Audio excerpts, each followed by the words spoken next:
Dans ce chapitre, il est souligné qu'il ne faut pas craindre les changements que subira notre forme physique lorsque nous commencerons à être guidés par le système de pensée de la vérité plutôt que par celui de l'illusion.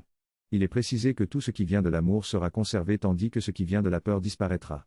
Ainsi, il n'y a pas à craindre la fin des relations spéciales ou la disparition des joies partagées. La joie physique peut toujours être vécue et exprimée, il n'y a pas de jugement à porter sur le physique.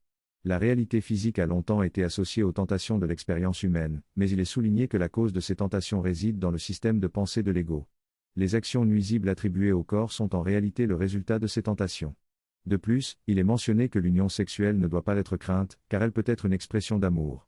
L'auteur affirme que tout comportement qui ne découle pas de l'amour vient de la peur et n'a pas de véritable effet.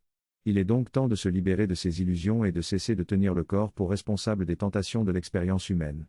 Le système de pensée de la vérité est un système unifié qui ne voit aucune valeur dans la souffrance et voit le corps comme une expression du soi observable. Tant que d'autres sont encore attachés à l'ancien système de pensée, le comportement humain reflétera ses actions nuisibles, mais cela ne nous fera pas sentir que nous avons perdu quelque chose de précieux. Le texte explique que même si nous avons une nouvelle forme physique, nos actions passées reflètent encore notre ancienne vision de nous-mêmes. Ceux qui continuent à se comporter de manière nuisible sont en réalité ancrés dans de fausses croyances à leur sujet. Vivre dans la vérité signifie ne pas craindre les actions insignifiantes de ceux qui vivent dans l'illusion car elles n'ont aucun effet réel. Les nouvelles idées et croyances nous conduisent vers une nouvelle réalité, tandis que les anciennes idées et croyances sont responsables de l'ancienne réalité. Certains pourront nier cette nouvelle réalité, mais lorsque l'observable deviendra incontestable, les changements se produiront à grande échelle. Il ne sera pas possible de convaincre ceux qui vivent dans l'illusion de rejoindre la réalité.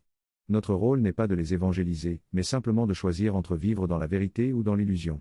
Le choix sera de plus en plus évident, et ce qui rendra la vérité attrayante, ce seront les gens ordinaires menant des vies extraordinaires et miraculeuses.